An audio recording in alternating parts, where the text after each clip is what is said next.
Merci. Gilles Savary.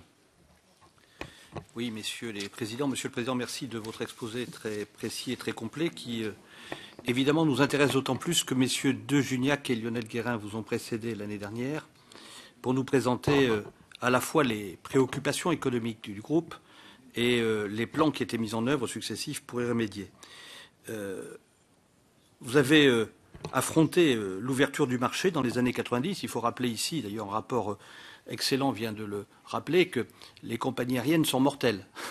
Ce sont des géants au pied d'argile, Panam, TWA, la plupart énormément de compagnies européennes prestigieuses, Swissair, Sabena. Donc nous sommes aujourd'hui à peu près à 3 groupes. Dans ces 3 groupes, celui, si mes informations sont bonnes, qui souffre le plus est quand même le groupe Air France KLM. Et à l'intérieur de la France KLM, c'est Air France qui présente le plus de difficultés. Donc nous avons aujourd'hui une préoccupation typiquement nationale, importante, avec un plan qui a été mis en œuvre l'année dernière, ou il y a 2 ans, et qui aujourd'hui a besoin d'être, comment dirais-je, intensifié. Donc évidemment, sans céder au catastrophisme, nous sommes extrêmement attentifs à la situation. Et c'est une situation qui nous préoccupe beaucoup. Donc par rapport à ce qui a été mis en œuvre au niveau du plan plateforme, c'est-à-dire essayer de réduire les coûts, ce qui se fait dans le court terme le plus rapidement possible. 2 questions. Je reprends 3 questions. Je reprends celle de mon collègue Fruteau. Où en est-on de Hop ?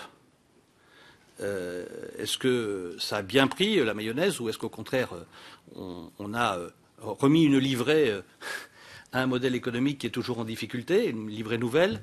Deuxièmement, quid des bases régionales ? Et troisièmement, quelles conséquences sur les dessertes ? On n'en a pas beaucoup parlé. Est-ce que dans le plan nouveau, vous envisagez des conséquences sur les dessertes ? Parce qu'on pourrait tout à fait l'envisager. Mais ça veut dire qu'à ce moment-là, il y a attrition, il peut y avoir perte de position stratégique du groupe, c'est toujours un dilemme. On veut faire des économies, mais on cède la place à d'autres. Et puis il y a un deuxième sujet que je voudrais traiter, dont vous n'avez pas parlé. C'est très curieux qu'on n'ait jamais parlé de low cost encore jusqu'à présent. Ou très peu. Voilà.